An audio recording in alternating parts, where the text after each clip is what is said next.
Assalamu alaikum dear student. I am yours instructor Salman Amin Malik for the course Operations Research. Operations Research का आज second lecture है हमारा और first lecture में मैंने आपको कोर्स कंटेंट्स के अलावा graded how I will grade this course and कुछ टर्मिनोलॉजीज कुछ एग्जांपल्स की थी कि आई होप दैट कि फर्स्ट लेक्चर अटेंड करने के बाद आपका इंटरेस्ट भी डेवलप हुआ होगा इस कोर्स को स्टडी करने में और एंड आई होप और मैं उम्मीद करता हूँ कि आप जो है इंशाल्लाह इस कोर्स को बड़ा इंजॉय करेंगे because every problem which we are going to deal in this course comes from the physical world real world problem से ही आती है और उसका मैक्सिमाइज या मिनिमम या ऑप्टिमम सोल्यूशन जो है वो हमने निकालना होता है with certain constraint. Let me recall you what we have defined in the last lecture. First lecture में हमने फिजिकल वर्ल्ड में जो प्रॉब्लम आ रहा था उसको इन वर्ड्स हमें स्टेट किया जाता था और मैथमेटिकल मॉडल फॉर्मुलेशन जो है ना वो हमने की थी. सिंपल एग्जांपल्स की थी. अभी कॉम्प्लिकेटेड एग्जांपल्स जो हैं वो हम डील करेंगे अपने आज के लेक्चर में और नेक्स्ट लेक्चर्स में, लेकिन बड़ी सिंपल सी थी और हमने कुछ टर्मिनोलॉजीज जो हैं वो डिफाइन की थी. हमने डिफाइन किया था कि ऑब्जेक्टिव फंक्शन क्या होता है. Before going to the objective function we should know the decision variables जो हैं जो कि आपके रियल वर्ल्ड प्रॉब्लम में जो है बड़े इंपॉर्टेंट रोल प्ले करते हैं, जिनको चेंज करने से आपका जो है चेंज होता है, पूरे का पूरा चेंज जो है ऑब्जर्व किया जाता है फिजिकल प्रॉब्लम में. ठीक है. फॉर एग्जाम्पल कि अगर आपको याद हो कि फर्स्ट लेक्चर में हमने गिवन लेंथ ऑफ वायर हमें दी गई थी and we want to make a rectangle whose area is maximum. ठीक है. तो लेंथ रेक्टेंगल जो है वो फॉर्म होती है लेंथ और विड्थ से रेक्टेंगल की. तो लेंथ और विड्थ जो थे ये दो डिसीजन वेरिएबल्स थे जिनको चेंज करने से हमारा एरिया जो कि ऑब्जेक्टिव फंक्शन था वो चेंज हो रहा था.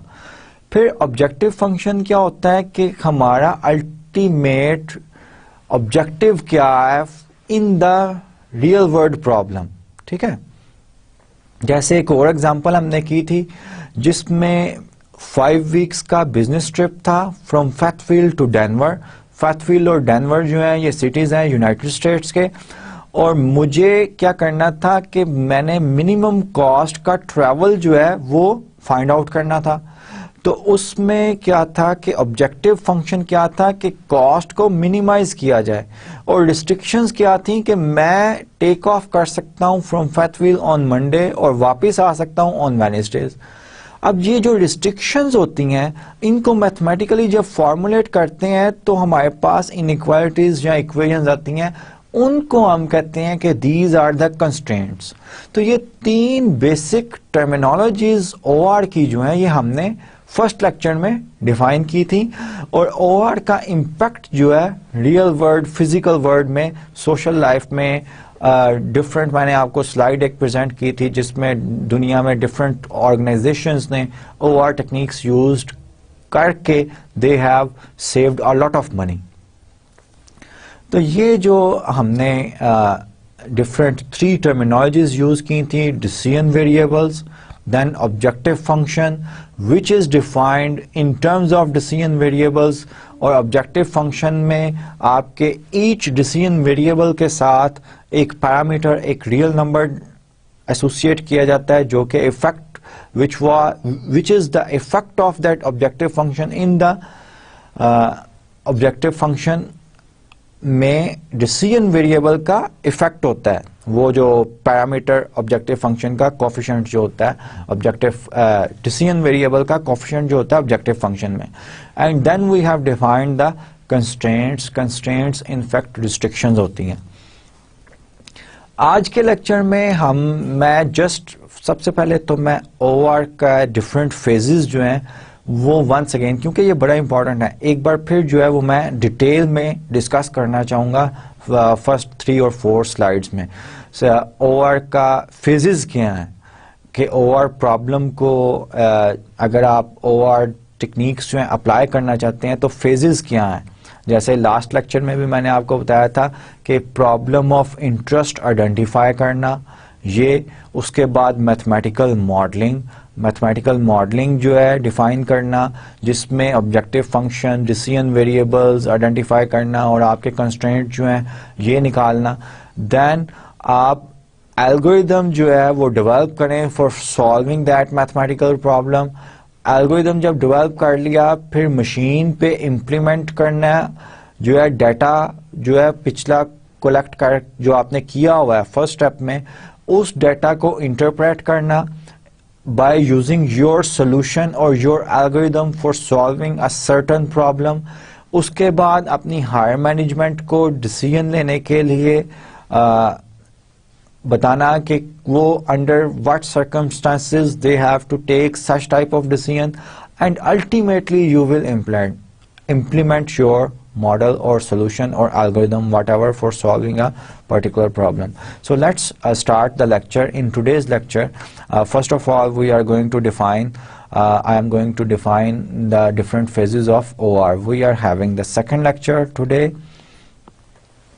So just recall करवाने के लिए, क्योंकि ये बड़ा बेसिक कॉन्सेप्ट है और बड़ा इंपॉर्टेंट है, प्रॉब्लम डेफिनेशन। और आज के लेक्चर में ज़रा डिटेल में जो है वो मैं आपको बता रहा हूँ कि प्रॉब्लम डेफिनेशन जो है ये क्या है, ठीक है। और problem definition involves the scope of the problem under investigation. The function should be carried out by the entire OR team. और OR टीम्स जो हैं ये बिग ऑर्गेनाइजेशंस में हायर की जाती हैं, जिनका काम ही ये होती है कि डिसीजन मेकिंग में हेल्प करना हायर अथॉरिटीज़ की। The aim is to identify 3 principal elements of the decision problem. Description of the decision, alternatives ये हमने लास्ट लेक्चर में किए थे। फॉर एग्जाम्पल याद है आपको जो कि एग्जाम्पल हमने की थी कि ट्रैवलिंग 5 वीक बिजनेस ट्रैवलिंग, उसमें 3 ऑल्टरनेटिव्स लिए थे, और there was infinite alternatives for the second problem जो कि गिवन लेंथ से आपने रेक्टेंगल ऑफ मैक्सिमम एरिया जो है वो बनानी थी। The second, determination of the objective of the study, objective function, and third one is specification of the limitations under which the modelled system operates. फिर हमने model construct करना, एंटेल्स model construction entails an attempt to translate the problem definition into mathematical relationship। ये मैंने अभी आपको बताया। If the resulting model fits one of the standard mathematical models such as linear programming, mathematical model जब आप करेंगे तो वो जाहिर बात है मॉडल की कुछ ना कुछ प्रॉपर्टी होगी कि उसमें डिसीजन वेरिएबल लीनियर है या उनकी मल्टीप्लिकेशन भी है या पावर एक से ज़्यादा है। अगर तो वो लीनियर है तो वो लीनियर प्रोग्रामिंग में फॉल आउट करेंगे, जो कि हम स्टडी करेंगे OR के कोर्स में। सो मैथमेटिकल मॉडल बनाने के बाद वो फिट इन कहाँ पे होता है? लीनियर प्रोग्रामिंग में होता है, ट्रांसपोर्टेशन प्रॉब्लम में होता है, असाइनमेंट प्रॉब्लम में होता है, इंटीजर प्रोग्रामिंग में होता है, डायनामिक प्रोग्रामिंग में होता है। किस प्रोग्रामिंग में होता है, किस कैटेगरी में वो मैथमेटिकल मॉडल जो है वो फॉल करता है, ठीक है। और ये जितनी भी मैंने टर्म्स बोली हैं ये OR की टर्म्स हैं जो कि हम स्टडी करेंगे OR के कोर्स में। Alternatively, if the mathematical relationships are too complex to allow the determination of the analytic solution, the OR team may opt to simplify the model. अब मॉडल ऐसा आ गया जो कि प्रीवियस एग्जिस्टिंग मॉडल्स OR में है ही नहीं, या which is very difficult to solve. तो OR टीम का क्या काम होता है कि उसको सिंप्लीफाई करे by taking certain heuristic approaches और by taking certain assumptions and then simulate the problem. Model solution algorithm जो मैंने which solves the problem is by far the simplest of all OR phases because it entails the use of well-defined optimization algorithm। Optimization algorithm जो है already जो है वो use कर सकते हैं। अगर आपका मॉडल जो है वो किसी already defined models, mathematical model में fit in नहीं हो रहा तो of course you have to do your research। That is the work the scientists or researchers do। ठीक है। An important aspect of the model solution phase is sensitivity analysis। ये मैंने आपको एक्सप्लेन किया हुआ है फर्स्ट लेक्चर में, और डिटेल में भी इंशाल्लाह फोर्थ कमिंग लेक्चर्स में करेंगे। In fact for certain problems sensitivity analysis हम सीखेंगे कि किस तरह करते हैं। It deals with the obtaining additional information about the behaviour of the optimum solution when the model undergoes some parameter changes. तो सेंसिटिविटी एनालिसिस मैंने पहले भी बता दिया था और ये फॉर्मली डिफाइन किया गया। Sensitivity analysis is particularly needed when the parameters of the model cannot be estimated accurately। और रियल वर्ल्ड में यही होता है कि हम पैरामीटर्स जो है एक्यूरेटली मेजर नहीं कर सकते, तो सेंसिटिविटी एनालिसिस जो है फिजिकल वर्ल्ड प्रॉब्लम्स के लिए बहुत ज्यादा इंपॉर्टेंट है। In these cases, it is important to study the behavior of the optimum solution in the neighborhood of the estimated parameters। Model validity, भाई वैलिडिटी किस तरह मॉडल की करते हैं? ऑलरेडी जो हमारे पास डाटा है उस पे सबसे पहले इंप्लीमेंट करते हैं, देखते हैं कि वो उसी तरह के रिजल्ट्स दे रहे हैं जो पास्ट में हमने ऑब्टेन्ड किए हैं। ठीक है, ये वैलिडिटी स्टेप्स है। अब validity checks whether or not proposed model does what propose to do that, what it is suppose to do, does it predict adequately the behavior of the system under study।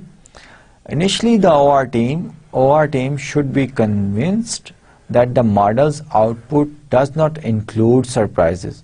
भाई आप इस तरह नहीं चाहते कि आपका एल्गोरिदम जो है वो ऐसा सोल्यूशन दे दे जो कि फिजिकल वर्ल्ड में पॉसिबल ही नहीं है। फॉर एग्जांपल, मैंने फैक्ट्री जो है वो शू मेकिंग की बनाई है, तो अल्टीमेटली प्रोडक्ट जो है वो मेरा एक बैग बन जाए, ये तो सरप्राइज है ना मेरे लिए। मैं तो शू मेकिंग फैक्ट्री बनाई थी, तो बैग्स तो नहीं मैं बना रहा। तो इस तरह की आउटपुट्स जो हैं विच आर इम्पॉसिबल, इस तरह की आउटपुट्स तो नहीं हमारा मॉडल जो है वो दे रहा। तो model validity is a very crucial step. In other words, does the solution make sense, solution की सेंस बन रही है। Are the results intuitively acceptable. On the formal side, a common method for checking the validity of a model is to compare its output with historical output data। ये मैंने आपको पहले ही बता दिया कि मॉडल वैलिडिटी हम हिस्टोरिकली जो already past में डाटा हमारे पास होता है उसी से हम करते हैं। The model is valid if under similar input conditions it reasonably duplicates past performance।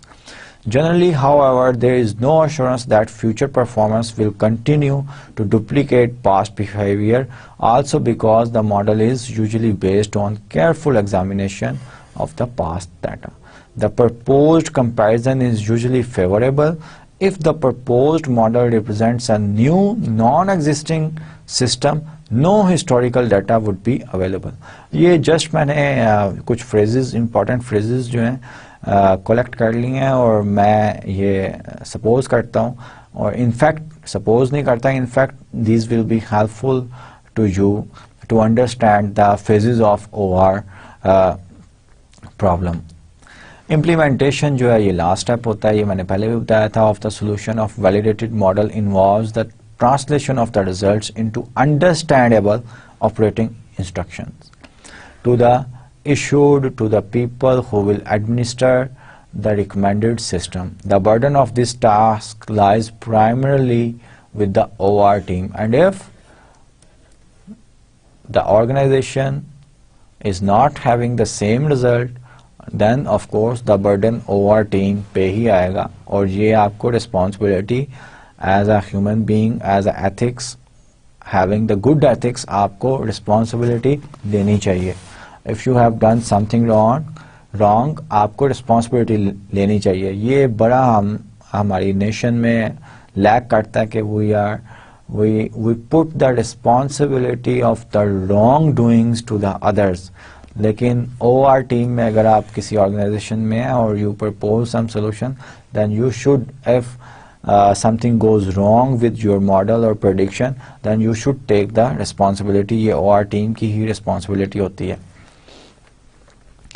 So the general form of OR problem is maximize or minimize objective function subject to constraints। Objective function हमने last lecture में define कर लिया हुआ है, subject to constraint, constraint क्या होते हैं। Let us define सम terminology, और ये बार बार मैं रिकॉल करवाता रहूंगा OR के कोर्स में। फिजिबल सोल्यूशन क्या होता है? डिसीजन वेरिएबल्स की ऐसी वैल्यूज जिनको पुट करें तमाम कंस्ट्रेंट्स में, so all the constraints should be satisfied. Satisfaction का क्या मतलब है कि अगर तो वो इक्वेशन है तो डिसीजन वेरिएबल की डिफरेंट वैल्यूज आपने डाली तो इक्वेशन सेटिस्फाई हो रही है। अगर इनइक्वालिटी है तो इनइक्वालिटी भी सेटिस्फाई हो, ठीक है। आई होप कि आपको इक्वेशन सेटिस्फेक्शन और इनइक्वालिटी सेटिस्फेक्शन का पता होगा। अगर नहीं पता होगा तो मैं आपको एक्सप्लेन भी कर दूंगा जब आप के कोई OR की पर्टिकुलर एग्जांपल आएगी, ठीक है। A solution of the model is feasible if it satisfies all the constraints. तमाम constraints को satisfy करे। जैसे for example 2W plus H was L, ये given length, if the problem, this is the constraint of the problem, that you are given a length and you have to form a rectangle of maximum area, ये constraint था। अब L जो है ये आपको given है, let's say L जो है वो 4 है, तो W equals 2 और H equals 1 solution हो सकता है प्रॉब्लम का, जो हमने फर्स्ट लेक्चर में डिस्कस किया था? नहीं हो सकता, क्योंकि 2 into 2 plus 1 जो है ये 4 के इक्वल तो नहीं है। ये 3 2s are 6, 4 के इक्वल होता है? नहीं। सो this is not a feasible solution. Feasible solution किस तरह का होगा? जैसे W equals 1 and H equals 1, ये पुट करें तो ये कंस्ट्रेंट सेटिस्फाई हो रहा है, 4 equals 4 आ रहा है। So such a solution is known as feasible solution, और ये एक से ज्यादा होते हैं। हम देखेंगे कि इन्फिनिट में नहीं होते हैं in fact. A common theme in OR is the search of optimal solution or the best feasible solution. अब optimal solution को भी define कर लेते हैं। An optimal solution for the original model may be far from the ideal for the real problem.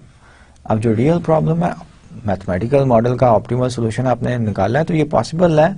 इस तरह के examples हैं कि आपका जो ऑप्टिमल सॉल्यूशन मैथमेटिकल मॉडल का आ रहा है रियल वर्ल्ड में वो बहुत वो अकर ही ना होता हो, पॉसिबल ही ना हो।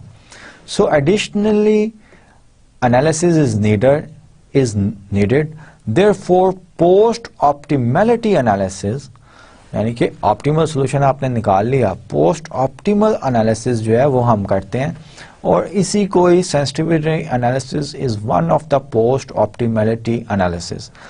इन part post optimality analysis involves conducting sensitivity analysis, देखें जो मैंने आपको बताया था, to determine which parameters of the model are most critical, the sensitive parameters in determine the solution. A common definition of sensitive parameter is the following.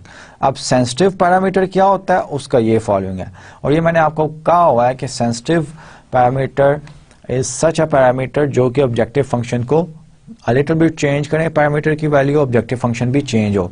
For a mathematical model with specified values for all its parameters, the model's sensitive parameters are the parameters whose value cannot be changed without changing the optimal solution. अब optimal solution याद रखिएगा, हम objective function का ही अगर maximise या minimise करना है, objective function का ही ऑप्टिमल सोल्यूशन होगा, तो अल्टीमेटली ऑब्जेक्टिव फंक्शन ही चेंज हो रहा है ना आपका। ऑप्टिमल सोल्यूशन अगर चेंज हो रहा है, सेंसिटिव पैरामीटर ऐसा पैरामीटर है जो कि ऑप्टिमल सोल्यूशन को चेंज कर दे, इसका मतलब है कि ऑब्जेक्टिव फंक्शन आपका चेंज हो रहा है, ठीक है। क्योंकि बेस्ट ऑप्टिमल सोल्यूशन और best solution of objective function is known as optimal solution. तो यही मैंने आपको बात पहले भी बताई थी। तो आज जो है हम पहली एग्जांपल जो है वो OR प्रॉब्लम की डिस्कस करेंगे। इनफैक्ट हम फॉर्मुलेट नहीं कर रहे, once again we refer to this paper.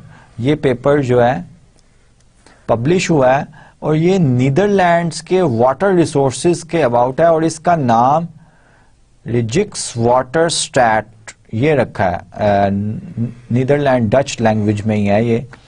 The Netherlands इसको डिस्क्राइब करते हैं, the Netherlands government agency responsible for water control and public works. ये इंपॉर्टेंट है, water control and public work, उसकी रिस्पॉन्सिबिलिटी ऑफ कोर्स गवर्नमेंट की ये responsibility होती है। The Rijix Waterstat commissioned a major OR study one. OR study एक team hire की उन्होंने, उसने स्टडी की to guide the development of a new national water management policy. अब देखें कि गवर्नमेंट की हायर अथॉरिटीज जो है, प्राइम मिनिस्टर, फेडरल मिनिस्टर वगैरह, पॉलिसीज वो बनाते हैं, लेकिन उन्होंने हायर की OR टीम जो कि उनका डिसीजन मेकिंग में हेल्प कर सके by their knowledge, by mathematical knowledge and algorithms which they have developed और which are being developed already.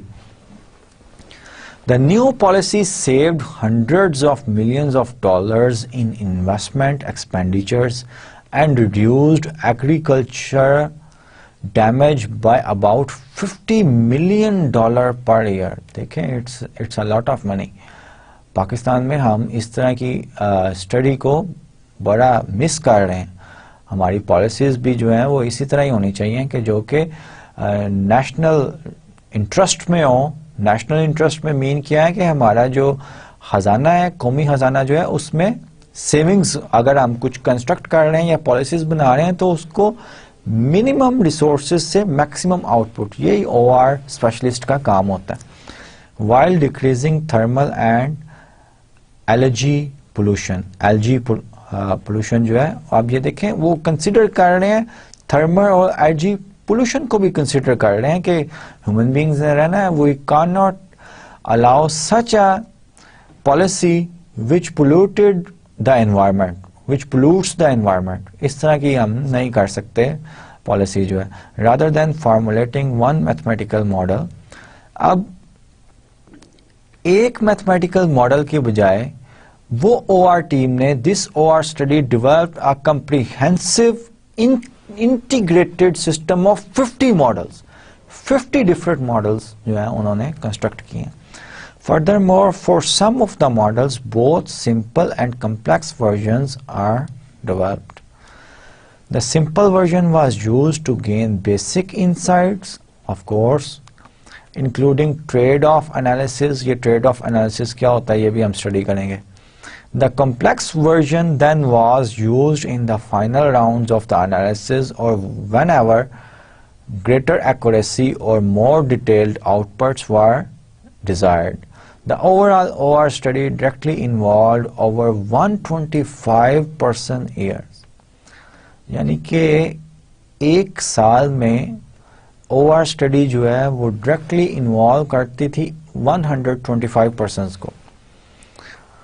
Effort more than 1/3 in data gathering, और डाटा गैदरिंग जो है ये बड़ा इंपॉर्टेंट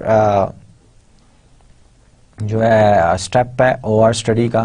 तो 1/3 मैन पावर जो है OR टीम की वो डाटा गैदरिंग के लिए इकट्ठी की जाएगी।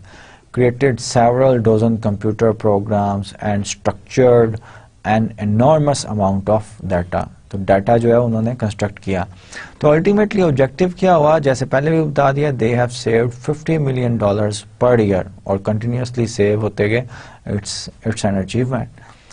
This study did not conclude by recommending just a single solution. Instead, a number of attractive alternatives were identified. ये एग्जाम्पल इसीलिए मैंने डाली है कि mathematical model for a physical world, क्योंकि फिजिकल वर्ल्ड जो है उसमें बहुत ज़्यादा कंस्ट्रेंट इस तरह के होते हैं जो कि आपके ज़हन में भी नहीं होते कि ये इस तरह का अकरेंस हो सकती है किसी इवेंट की फिजिकल वर्ल्ड में।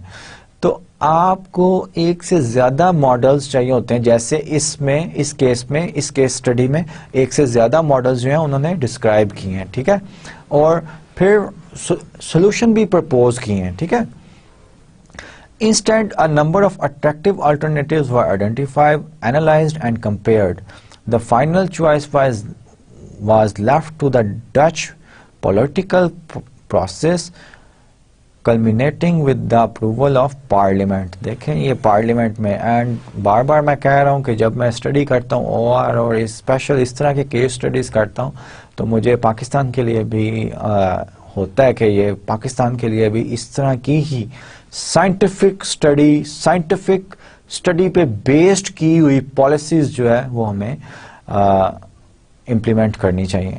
Sensitivity analysis played a major role in the study. So ये आर्टिकल रेफरेंस दिया गया है जिसमें सारा ये एक्सप्लेन किया गया है और 30 पेजेस का ये जो है आर्टिकल है। अगर आप को एक्सेस हो तो आप ज़रूर डाउनलोड करें और just go through the article to see what the other people in the world developed countries are doing for taking the decisions, for making the policies, और हमें भी इसी तरह फॉलो करना चाहिए उन्हें।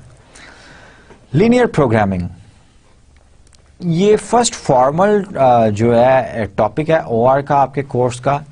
Linear programming uses a mathematical model to describe the problem of concern, and of course linear है तो इसमें डिसीजन वेरिएबल्स की पावर जो है वो 1 होगी। ऑब्जेक्टिव फंक्शंस में भी डिसीजन वेरिएबल्स की पावर 1 होगी, कंस्ट्रेंट्स में भी डिसीजन वेरिएबल्स की पावर जो है वो 1 होगी।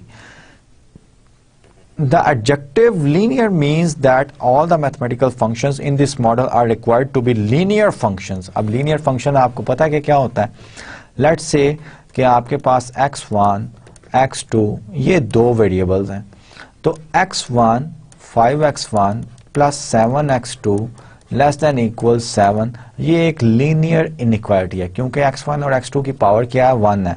Where as 5x1 x2 plus 7x2 less than equals 10, ये एक लीनियर इनइक्वालिटी नहीं है क्योंकि यहाँ पे एक टर्म जो है x1 x2 ऐसी है जो कि दो वेरिएबल्स की प्रोडक्ट है।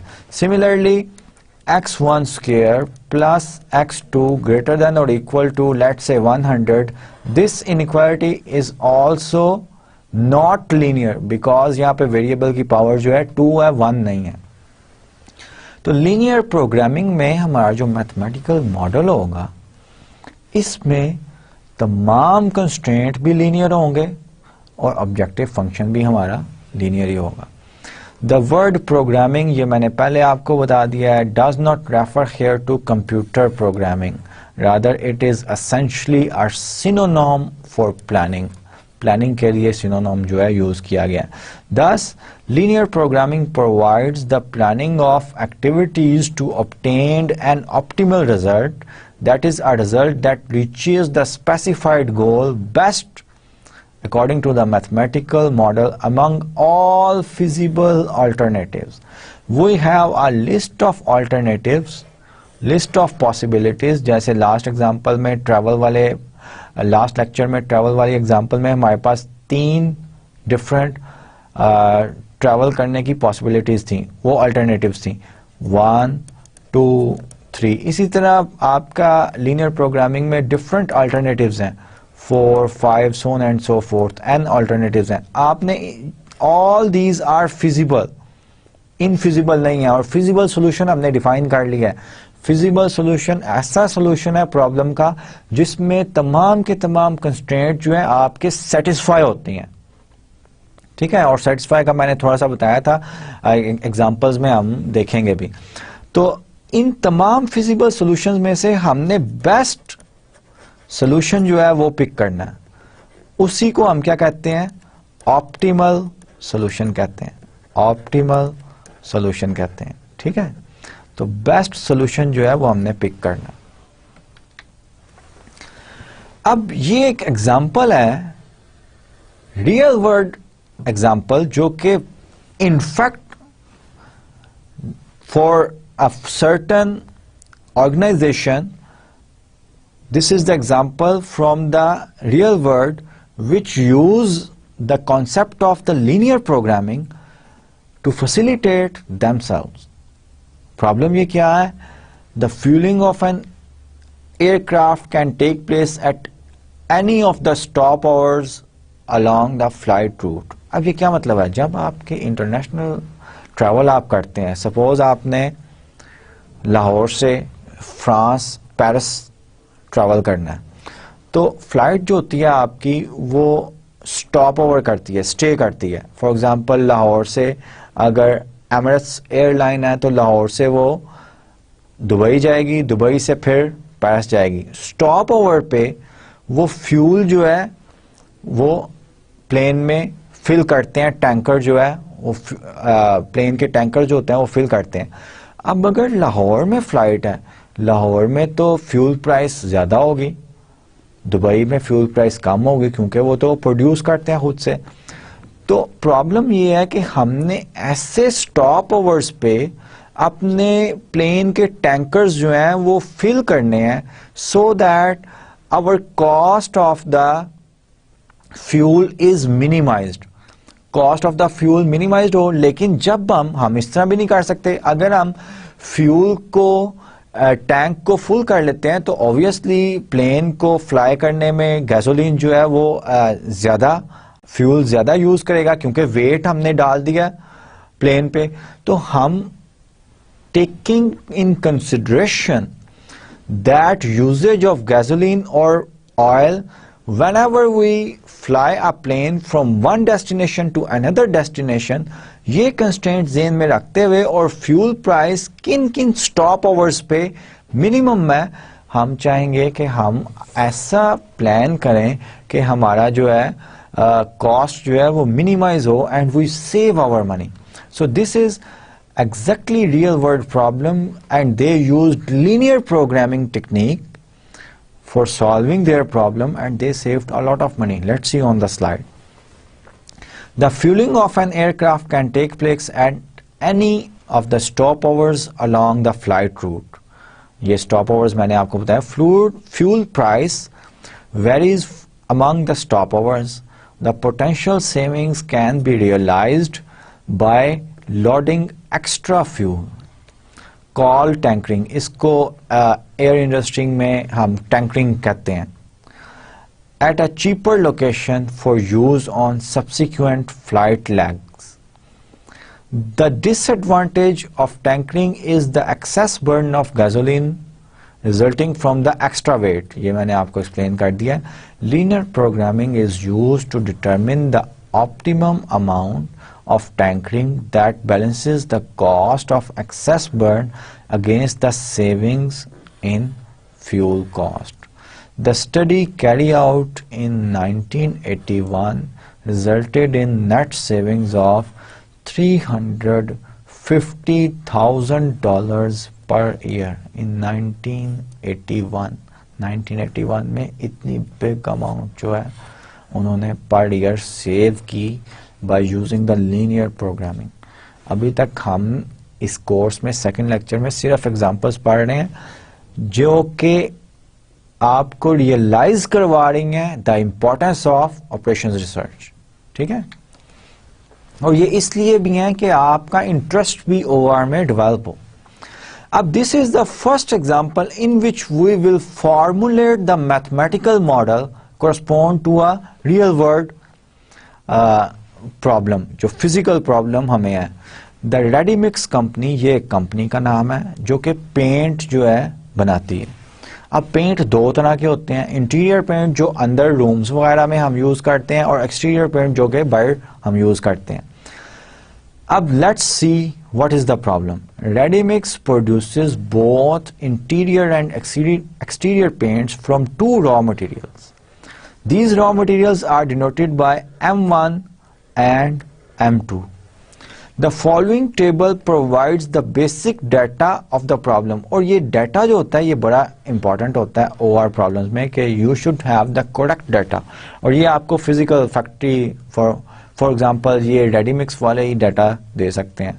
इसी तरह नादरा वाले पाकिस्तान में if we have to do something optimization in for example ballot papering की ट्रांसपोर्टेशन में, तो हमें नादरा वाला ही या इलेक्शन कमीशन वाला ही बता सकते हैं ना कि भाई हमने बैलेट पेपर जो है यहाँ पे इन पोजीशंस पे ट्रांसपोर्ट करना है, तो हमें लेस कॉस्ट में इन पोजीशंस पे ट्रांसपोर्ट करने का रूट जो है आप बता दें। तो ओआर स्पेशलिस्ट जो है ये काम करेगा पाकिस्तानी गवर्नमेंट के लिए या इलेक्शन कमीशन ऑफ पाकिस्तान के लिए।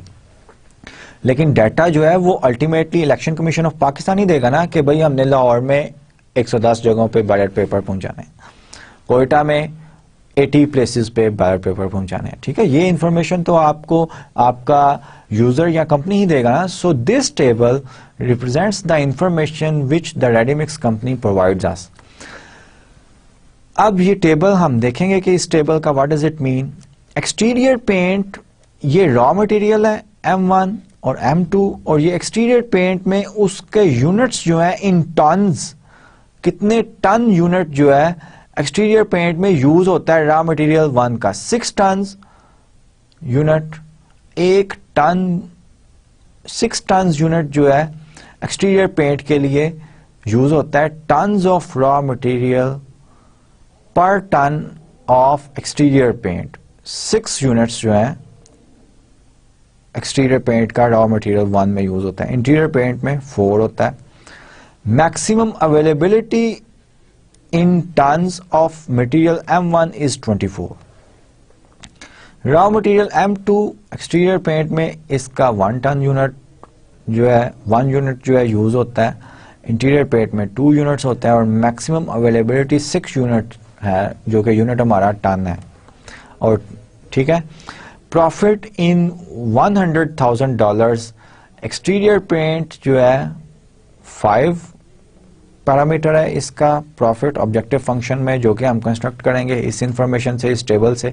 इंटीरियर पेंट जो है वो 4 जो है यूनिट या 4 यूनिट्स जो है, और ये इट मींस $5,000 पर ईच टन जो है प्रॉफिट हमें आता है। इट मींस $4,000 जो है वो इंटीरियर पेंट के सेल में हमें प्रॉफिट जो है आता है।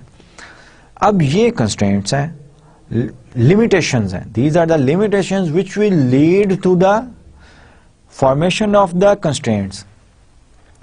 A market survey indicates that the daily demand for the interior paint cannot exceed that for the exterior paint by more than 1 ton. ठीक है कि daily demand of the interior paint cannot exceed that for the exterior paint by more than 1. इसको हम transform करना सीखेंगे, ये limitation है market. Also the maximum daily demand for the interior paint is 2 tons. Market की ये है कि मैक्सिमम जो है डिमांड जो है वो 2 टन है। तो 2 टन जितनी मैक्सिमम डिमांड है उससे ज़्यादा तो हम नहीं बनाना चाहेंगे paint. Readymix wants to determine the optimum best product mix of interior and exterior paints, कि इंटीरियर पेंट कितना प्रोड्यूस किया जाए, एक्सटीरियर पेंट कितना प्रोड्यूस किया जाए, such that maximise the total daily profit. Daily profit जो है उसको मैक्सिमाइज किया जाए। अब इसके लिए हमारा 3 स्टेप्स हमें करने पड़ेंगे। डिसीजन वेरिएबल्स डिफाइन करेंगे हम। लेट्स डिसीजन वेरिएबल क्या है कि कितने टन्स ऑफ इंटीरियर पेंट और कितने tons of exterior paint daily produce किया जाए। हम कह देते हैं कि X1 अमाउंट इंटीरियर पेंट की, लेट्स से X2 अमाउंट जो है एक्सटीरियर पेंट की हम डेली प्रोड्यूस करते हैं। So these are your decision variable. तो decision variable that we seek to determine, objective function that we need to optimize. तो X1 अगर हम डेली करते हैं तो एक्सटीरियर पेंट का, तो 5X1 जो है ये डेली प्रॉफिट बन जाएगा if we produce X1 tons of exterior paint, और 4X2 बन जाएगा profit of interior paints daily if we produce X2 tons of interior paints. तो ये हमारा ऑब्जेक्टिव फंक्शन बन जाएगा। ऑब्जेक्टिव फंक्शन को हम z से डिनोट करते हैं, 5X1 plus 4X2। Constraints that the solution must satisfy, ये कंस्ट्रेंट्स जो हैं ये मार्केट से, ये जो 2 स्टेटमेंट्स जो हैं हमने दी गई हैं, और भी कंस्ट्रेंट जो हैं हम फॉर्मुलेट करेंगे। So let's try to formulate the mathematical model from this given information. अब ऑब्जेक्टिव फंक्शन, ये मैंने लास्ट स्लाइड में ही आपको बता दिया कि ऑब्जेक्टिव फंक्शन किस तरह फॉर्मुलेट करना है। अगर हम ये सपोज कर लें कि X1 tons produced daily of exterior paint and X2 tons produced daily of interior paint, then objective function total profit from exterior paint will be 5x1, total profit from interior paint will be 4x2, and total profit will be 5x1 plus 4x2. That is the objective function and we have to maximize the profit. यही कहा है ना कि daily profit को ready mix company जो है चाहती है कि मैक्सिमाइज किया जाए. Usages of raw material by both paints availability should be less than और equal to maximum raw material available. ठीक है, और ये एक कंस्ट्रेंट है कि रॉ मटेरियल जितना यूज हम कर रहे हैं, फॉर एग्जांपल अगर x1 टन्स यूज करते हैं तो raw material m1 used for the exterior paint will be 6x1. Raw material m1 used for the interior paint will be, interior paint जो है वो x2 टन हम प्रोड्यूस करें x2. सो 6x1 plus 4x2 ये raw material है जो हम x1 और x2 tons of exterior and interior paint produce करने में यूज कर रहे हैं. It should be less than और इक्वल टू 24. जितना रॉ मटेरियल अवेलेबल है उससे एक्सीड तो नहीं ना कर सकते हैं, हम नहीं कर सकते, इसीलिए मैंने ये लेस देन और इक्वल लिखा है. ठीक है, इसी तरह हम बाकी कंस्ट्रेंट भी जो है वो बनाएंगे, जैसे f1x1 plus 2x2 less than equal to 6 बनेगा क्योंकि m2 रॉ मटेरियल की मैक्सिमम डेली अवेलेबिलिटी जो है वो 6 टन है और यूज अगर x1 टन हम एक्सटीरियर पेंट बनाते हैं तो 1 इंटू x1 हम यूज कर रहे हैं इसकी प्रोडक्शन में, 2 इंटू x2 यूज कर रहे हैं इंटीरियर पेंट की, और it should be less than और इक्वल टू 6. सो कंस्ट्रेंट जो है वो हम फॉर्मुलेट करने जा रहे हैं. Usages of raw material m1 by exterior paint is 6x1 tons. ये मैंने आपको बता दिया 6x1 अगर x1 टन हम प्रोड्यूस कर रहे हैं. Usages of raw material m1 by interior paint is 6x2 tons. Usages of raw material m1 by both paint is their sum and it should be less than 1. Raw material m1 के लिए less than 1 कह रहा हूँ, less than और equal to 24 होना चाहिए. ये मैंने आपको पिछली स्लाइड में एक्सप्लेन कर दिया. ठीक है, similarly x1 plus 2x2 less than और इक्वल टू 6 ये भी मैंने आपको एक्सप्लेन कर दिया. और ऑब्जेक्टिव फंक्शन भी हमारा z equals 5x1 plus 4x2 ये भी हमारा आ चुका है. अब लिमिटेशंस जो है, कंस्ट्रेंट सिर्फ यही नहीं है, मार्केट लिमिटेशंस भी थी ना, वो यहाँ पे हमने लिखा हुआ है.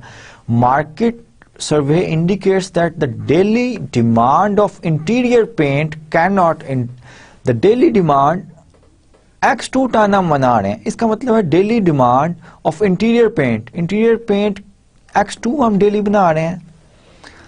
This can not exceed that for exterior paint by more than 1. यानी कि ये एक्सीड नहीं कर सकती exterior paint more than 1. Exterior paint जितना हम प्रोड्यूस कर रहे हैं प्लस 1. ये सेंटेंस ये इंफॉर्मेशन हमें दे रहा है.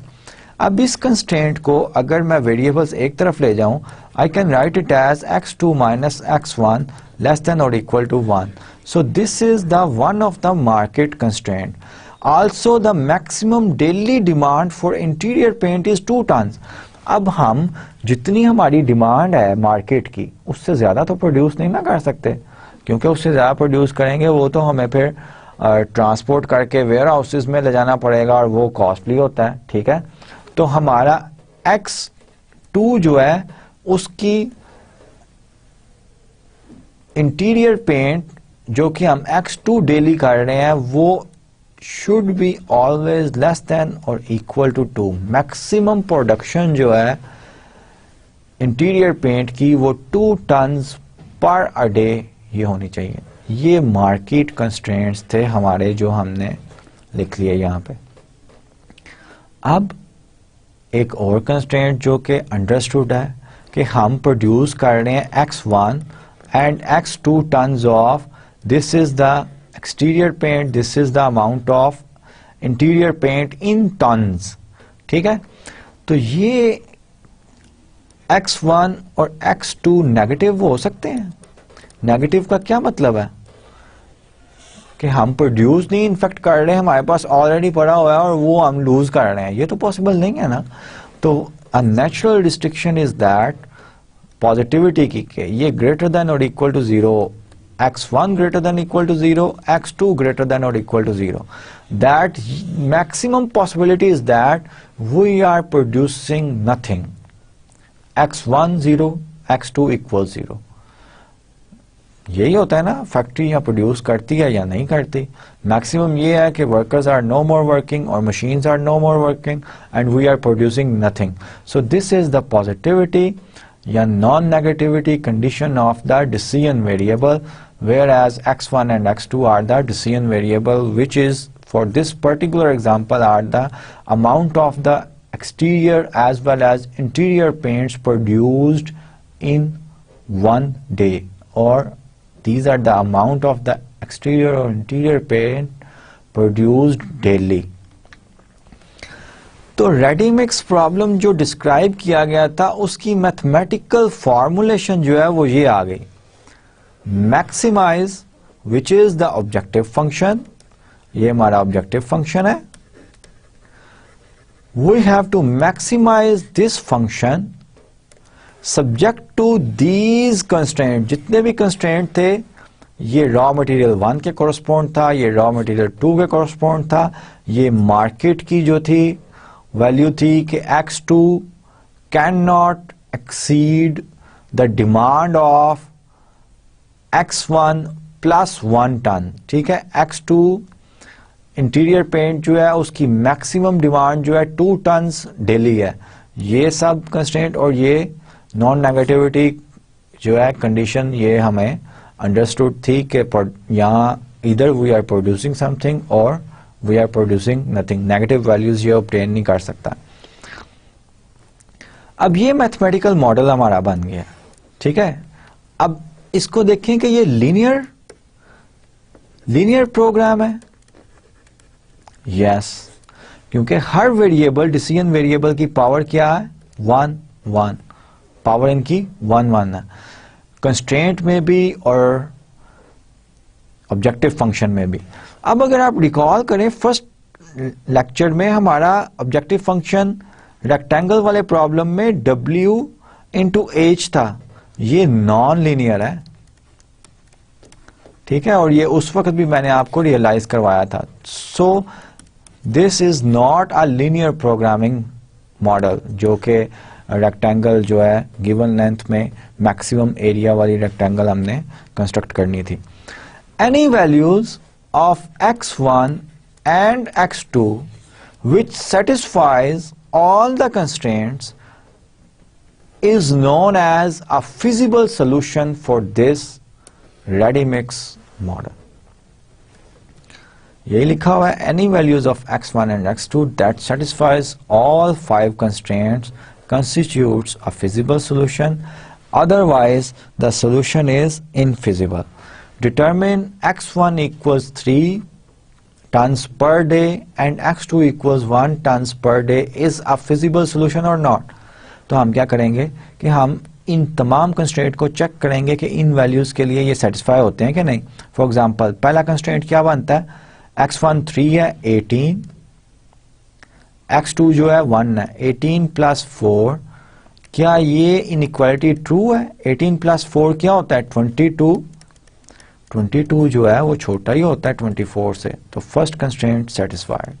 Second constraint x1 plus 2 times x2, x1 क्या है 3 plus 2 times x2, 2 less than और इक्वल टू 6, 5 लेस देन और इक्वल टू 6 होता है, ये ट्रू स्टेटमेंट है, तो constraint 2 is also satisfied. Minus x1 minus 3 plus x2 1 less than और इक्वल टू 1 होता है, इसका minus 2 less than equal to 1 होता है, ये भी ट्रू है, माइनस 2 1 से छोटा ही होता है ना। x2 less than equal to 2, x2 जो है 1 वैल्यू है, ये लेस देन इक्वल टू 2, ये भी ट्रू स्टेटमेंट है। So all the constraint x1 और x2, 3 भी पॉजिटिव नंबर है, 1 भी पॉजिटिव नंबर है, all the constraints are satisfied, so we say that 3 2 is a feasible solution of ready mix model.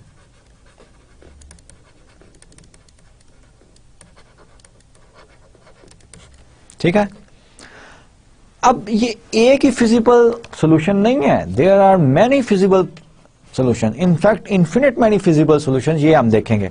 The goal of the problem is to find the best feasible solution, जिसके लिए ये objective function जो है ये maximise हो जाए और optimum that maximizes the total profit. Let's discuss the properties of LP model. हर एलपी मॉडल की ये 3 प्रॉपर्टीज होती हैं. प्रोपोर्शनैलिटी प्रॉपर्टी, ये प्रॉपर्टी क्या है? This property requires that the contribution of each decision variable in both the objective function and the constraint to be directly proportional to the value of the variable. अब ये अगर function लिखा हुआ है तो z जो है डायरेक्टली प्रोपोर्शनल है ना x1 के, और 5 जो है वो कांस्टेंट ऑफ प्रोपोर्शनैलिटी है. इसी तरह x2 जो है z डायरेक्टली, अगर x2 बढ़ेगा तो z बढ़ेगा, x1 बढ़ेगा तो z बढ़ेगा. ठीक है, ये है ना. तो यही तो डायरेक्टली प्रोपोर्शनैलिटी होती है कि एक क्वांटिटी इंक्रीज करें दूसरी भी इंक्रीज हो. ठीक है, डायरेक्टली प्रोपोर्शनल यही होता है. तो ऑब्जेक्टिव फंक्शन हमेशा लीनियर मॉडल्स में प्रोपोर्शनल होते हैं डिसीजन वेरिएबल्स के, एज वेल एज कंस्ट्रेंट्स भी जो है वो प्रोपोर्शनल होते हैं लीनियर मॉडल के. लीनियर मॉडल के कंस्ट्रेंट भी डिसीजन वेरिएबल्स के प्रोपोर्शनल होते हैं और ऑब्जेक्टिव फंक्शन भी डिसीजन वेरिएबल के प्रोपोर्शनल होता है. प्रोपोर्शनैलिटी का यही मतलब है, एक क्वांटिटी इंक्रीज की जाए दूसरी भी इंक्रीज हो, एक डिक्रीज की जाए तो दूसरी भी डिक्रीज हो. Additivity property, this property requires the total contribution of all the variables in the objective function and in the constraints to be the direct sum of individual contributions of each variable. ये exactly objective function में यही हो रहा है कि direct sum किया जा रहा है और कंट्रीब्यूशन आपकी अल्टीमेटली ऑब्जेक्टिव फंक्शन में आ रहा है. Certainty, all the objective and constraint coefficients of the LP model are deterministic. ये बड़ी इंपॉर्टेंट प्रॉपर्टी है. डिटर्मिनिस्टिक ऐसी क्वांटिटी को कहते हैं जिसको हम डिटर्मिन कर सकें. अब ऑब्जेक्टिव फंक्शन में इसका x1 डिसीजन वेरिएबल है, इसका जो है कोफिशिएंट या पैरामीटर क्या है? 5 है, एग्जैक्ट वैल्यू, कोई डिस्ट्रीब्यूशन नहीं है, प्रोबेबिलिस्टिक नहीं है, प्रोबेबिलिटी नहीं हम यूज कर रहे, डिटरमिन्ड कर रहे हैं. Deterministic are those values which can be exactly determined. Probabilistic are those values जो कि हम प्रोबेबिलिटी बताते हैं कि ये इतने % इसकी प्रोबेबिलिटी है, वो श्योरिटी नहीं होती. डिटर्मिनिस्टिक स्टडी में हम श्योर होते हैं, प्रोबेबिलिस्टिक स्टडी में हमारा गेस होता है. बस सिर्फ हम परसेंटेजेस बता रहे होते हैं कि ये अकर हो सकता है ये परसेंटेजेस में. तो ये आपने याद रखना है कि डिटर्मिनिस्टिक स्टडी क्या है और प्रोबेबिलिस्टिक स्टडी क्या है. लीनियर प्रोग्रामिंग में जितने भी कोफिशिएंट्स होंगे कंस्ट्रेंट में, ऑब्जेक्टिव फंक्शन में, वो सब डिटर्मिनिस्टिक होंगे, प्रोबेबिलिस्टिक नहीं होंगे. ठीक है, यही जो है किया गया है. अब नेक्स्ट स्लाइड में क्या है? For the ready mix model construct each of the following constraint and express it with the linear left hand side and a constant right hand side.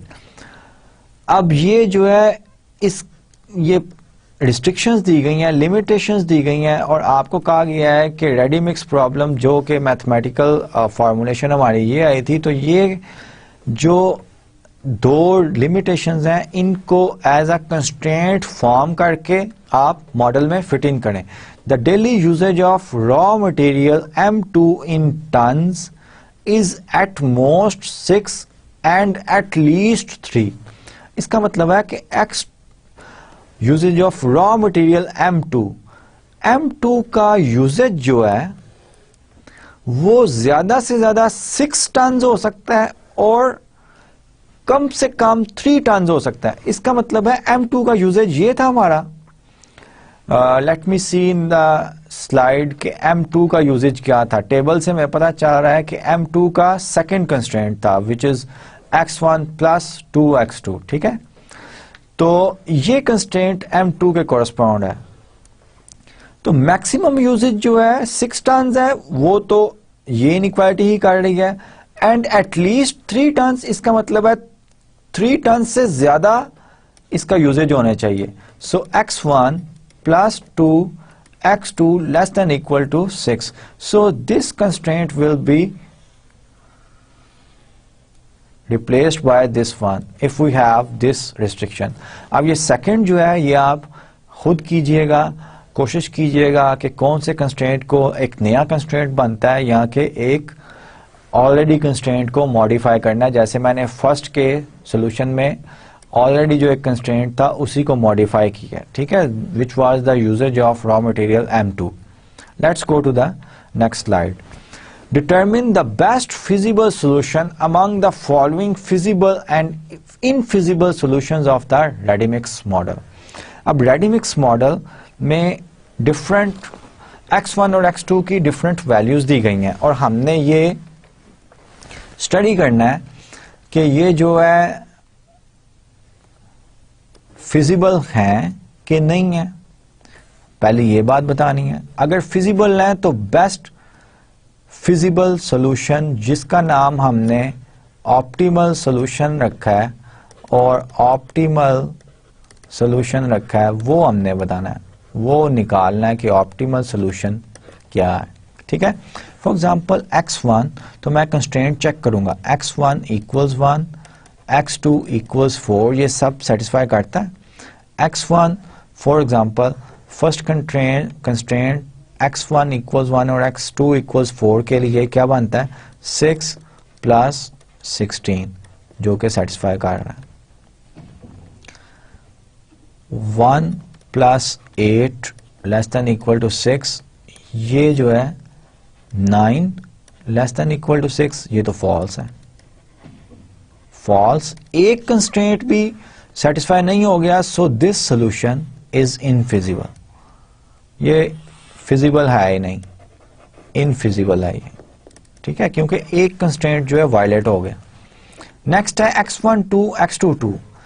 पहला कंस्ट्रेंट जो है उसके लिए ये 12 plus 4 2 8 less than equal to 24 satisfy हो रहा है। x1 2 है, सेकंड कंस्ट्रेंट क्या बन रहा है 2 प्लस 2 2 4, ये लेस देन इक्वल टू 6 है। Yes, this is true. इसका मतलब है नेक्स्ट मैं चेक करूंगा -2 प्लस 2, ये constraint less than equal to 0 है, ये 0 लेस देन इक्वल टू 1 होता है, ये भी ट्रू है। x2 2 है, 2 लेस देन इक्वल टू 2 है, ये भी ट्रू है, ठीक है। लेस देन और इक्वल का मतलब होता है इन दोनों में से कोई एक भी ट्रू हो तो ये इनइक्वालिटी ट्रू होती है। तो यहाँ पे 2 इक्वल्स 2 हो रहा है, ठीक है, तो ये भी ट्रू है। बोथ वैल्यूज आर, दोनों वैल्यूज जो है पॉजिटिव है, so this is feasible solution. ये क्या है, फिजिबल सोल्यूशन है। All constraints are satisfied. अब x1 इक्वल्स 3 और x2 इक्वल्स 1.5, इसको भी आप चेक करें। x1 equals 2, let's say x1 equals 2 और x2 इक्वल्स 1 जो है इसको हम चेक करते हैं। ये जो है इसके लिए 6 2s are 12 plus 4 less than equal to 24 satisfied. 2 plus 2 less than equal to 6 satisfied. -2 plus 1 less than equal to 1 -1 less than equal to 1 satisfied. x2 1 less than equal to 2 satisfied. Both are positive values, so this is also feasible solution. अब ये feasible हो सकता है, ये तो ये वाला constraint positivity वाला नॉन नेगेटिविटी वाला सॉरी ये सेटिस्फाई नहीं कर रहा। -1 जो है ये ग्रेटर देन इक्वल टू 0 तो नहीं है, सो ये इनफिजिबल सॉल्यूशन हो गया। अब ये आप देखेंगे, इसको भी चेक कर लेते हैं। 6 3s are 18 plus 1.5 into 4, 1.5 into 4 ये क्या बनता है, ये 6 बनेगा, और 6 1.5 into 4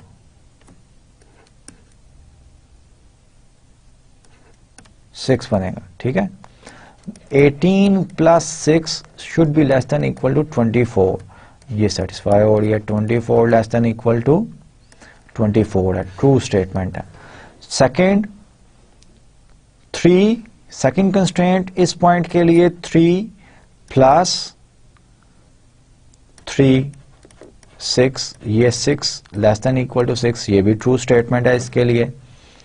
-x1 -3 plus 1.4 less than equal to 1, ये -1.4 आएगा, ये भी ट्रू स्टेटमेंट है। x2 जो है 1.5 है, लेस देन इक्वल टू 2, ये भी ट्रू है। ऑल आर ट्रू, सो ये भी जो है फिजिबल सॉल्यूशन। अब इन तमाम सॉल्यूशंस में ऑप्टिमल सॉल्यूशन कौन सा है, फिजिबल कौन कौन से हैं, 1 2 3, ये तीनों वैल्यूज जो हैं हम z में डाल देंगे। फॉर एग्जाम्पल फर्स्ट वैल्यू के लिए z क्या बन रहा है, 5 2s are 10 plus 4 2s are 18, जिसके लिए मैक्सिमम वैल्यू आएगी z के लिए, वो ऑप्टिमल सॉल्यूशन होगा, ठीक है। ये भी फिजिबल सॉल्यूशन है। 2 5 2s are 10, 10 plus 4 14, z equals 5 3s are 15, 15 plus 6, ये 20, z इक्वल्स 21 आ रहा है। अब z की, क्योंकि मैक्सिमाइज का प्रॉब्लम था ना, z की वैल्यू मैक्सिमम वैल्यू क्या आ रही है 21, और वो किस पॉइंट के कोरस्पोंड आ रही है, इस फिजिबल पॉइंट के correspond. So optimal solution is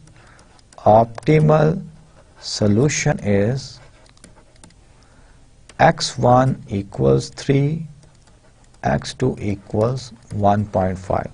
This is the optimal solution of ready mix problem whenever these are the 3 feasible solution. इससे ज्यादा भी feasible solution possible है, लेकिन इन feasible solutions में best feasible solution जो है वो x1 equals 3, यानी कि इसको इंटरप्रेट करें तो क्या मतलब है इसका, कि x1 with these 3 solutions, इसका क्या मतलब है, इस सोल्यूशन का क्या मतलब है कि x1 आप 2 टन्स प्रोड्यूस करें। x1 क्या था, एक्सटीरियर पेंट था, एक्सटीरियर पेंट 2 टन्स प्रोड्यूस करें, और इंटीरियर पेंट भी 2 टन्स प्रोड्यूस करें। फॉर एग्जांपल इस फिजिबल सॉल्यूशन को मैंने फिजिकली इंटरप्रेट कर दिया।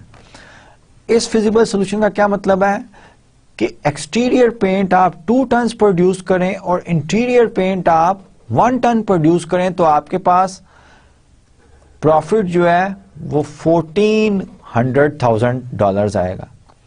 इसके लिए प्रॉफिट कितना बन रहा है, $1,800,000। इन दोनों में से बेहतर कौन सा है, ऑफ कोर्स ये है कि x1 आप 2 tons exterior paint 2 tons produce करें और इंटीरियर पेंट भी 2 टन्स प्रोड्यूस करें। अब ये जो है कि आप एक्सटीरियर पेंट 3 टन्स प्रोड्यूस करें डेली और इंटीरियर पेंट 1.5 टन्स प्रोड्यूस करें डेली, तो हमारा जो प्रॉफिट है वो $21,000 है, जो कि इन सबसे ज्यादा है, इन दोनों से ज्यादा है। तो considering these 3 feasible solutions, my optimal solution is this one among these 3 feasible solution। बाकी ये 2 solution जो थे वो तो feasible थे ही नहीं, constraint जो है वो violate हो रहे थे, ठीक है। अब we are just at the end of our lecture, और at the end of our lecture जो है मैं आपको some problems जो है वो propose करूंगा। ये प्रॉब्लम्स जो है ये आपके फर्स्ट और सेकंड लेक्चर के कोरस्पोंड है, और टिकट्स वाला जो है हमने प्रॉब्लम किया था ना फर्स्ट लेक्चर में, मैंने 3 ऑल्टरनेटिव्स जो हैं वो आइडेंटिफाई किए थे, आपने जो है 4th फिजिबल अल्टरनेटिव भी जो है वो निकालना है। इसका मतलब क्या है कि आपने ऐसे ट्रिप 5 वीक बिजनेस ट्रिप निकालना है जो 3 मैंने डिस्क्राइब किए थे उसके अलावा हो। फॉर एग्जांपल हम ये कर सकते हैं कि मैं ट्रैवल करूं फैथव्हील से Denver and I stayed there 2 weekends, then I return to the फैथव्हील on Wednesday and then I go to the 3rd week also on Monday and such type of जो है आप ट्रैवलिंग जो है अपना स्केड्यूल जो है वो आपने अदर देन द 3 जो मैंने प्रपोज किया उसके करना है। Question number second is in the rectangle problem, जो कि फर्स्ट लेक्चर में हमने किया था, identify 2 feasible solution and determine which one is better. Feasible solution आपने आइडेंटिफाई करके जो है बेटर वन जो है, इन अदर वर्ड्स ऑप्टिमल सोल्यूशन जो है वो आपने डिस्क्राइब करना है। Determine the optimal solution of the rectangle problem, अब ये इसका हिंट भी दिया गया है कि किस तरह यूज़ करना है, और differential calculus in fact preliminary calculus जो है वो आप यूज़ कर सकते हैं। ये क्वेश्चन जो है ये स्टेटमेंट क्वेश्चन है। Amy, Jim, John and Kelly, these are 4 person are standing on the east bank of a river and wish to cross the west side using a canoe. Canoe जो है ये छोटी सी boat को कहते हैं जिसमें ज़्यादा से ज़्यादा 2 ही लोग जो है बैठ सकते हैं। The canoe can hold at most 2 people at a time. Emmy, being the most athletic, can row across the river in 1 minute. Jim, John and Kelly would take 2, 5 and 10 minutes. ये टाइम इन्हें लगता है respectively. If 2 people are in the canoe, the slower person dictates the crossing time. अगर 2 लोग बैठे हैं, इसका क्या मतलब है? इसका मतलब ये है कि 2 लोग में डिफरेंट टाइम ले रहे हैं ना इंडिविजुअली पहुंचने के लिए। अगर 2 लोग बैठे हैं तो हम जो मैक्सिमम टाइम है ना वो कंसीडर करेंगे कि एक रिवर बैंक से दूसरे रिवर बैंक पे कितना टाइम लगेगा उन दोनों में। फॉर एग्जांपल कि अगर एमी और कैली कैनो में बैठे हैं तो कैली को 10 मिनट्स लगते हैं, एमी जो है वो कितने मिनट्स में, 1 मिनट में पहुंच जाती है। तो ये दोनों अगर बैठे हैं तो मैक्सिमम 10 है ना, तो दोनों बैठे हैं तो मैक्सिमम 10 मिनट्स में ये पहुंचेंगे। ये रिस्ट्रिक्शन है। If 2 people are in the canoe the slower person dictates the crossing time. ठीक है, इसका मतलब ये है the objective is for all 4 people to be on the other side of the river in the shortest time. Objective ये है कि shortest possible time में तमाम लोग जो हैं वो रिवर की दूसरी साइड पे पहुंच जाएं। Identify at least 2 feasible solution. आपने ऑप्टिमल सोल्यूशन नहीं निकालना, सिर्फ 2 फिजिबल सोल्यूशन निकालने। ऑप्टिमल हम सीखेंगे नेक्स्ट लेक्चर्स में। Crossing the river, remember that the canoe is the only mode of transportation. और ये डिस्टिंक्शन बड़ी इंपॉर्टेंट है कि आप इस तरह नहीं कर सकते कि सिर्फ एक आदमी बैठ के कैनो में दूसरी तरफ चला जाए तो बाकी लोग कैसे आएंगे, क्योंकि वो ही सिर्फ कैनो जो है एक स्मॉल बोट जो है वो ही ट्रांसपोर्ट है रिवर से एक बैंक से to other side of the bank जाने की, ऑफ द रिवर के जाने की। ठीक है, तो इसको आपने सिर्फ 2 फिजिकल सॉल्यूशन जो है वो लिखने हैं। ये प्रैक्टिस प्रॉब्लम्स हैं जो कि फर्स्ट लेक्चर के और कोरस्पॉन्ड हैं, तो ये आपको ज़रूर अटेम्प्ट करने चाहिए और आपकी एक्सरसाइज में भी प्रॉब्लम्स करने चाहिए। We are at the end of our lecture. Next lecture में इंशाल्लाह मैं सेकंड लेक्चर में जो मैंने फार्मूलेट करना सिखाया आपको कि कोई वर्ड प्रॉब्लम, फिजिकल प्रॉब्लम से मैथमेटिकल मॉडल फार्मूलेट करना, इसकी मैं कुछ एग्जांपल्स करूंगा and we will learn the graphical solution of the के ग्राफिकल सोल्यूशन लीनियर प्रोग्राम जो मॉडल आपका बनता है लीनियर प्रोग्राम, उसका ग्राफिकल सोल्यूशन जो है वो किस तरह ऑब्टेन करते हैं। Till then take care of yourself. अल्लाह हाफिज।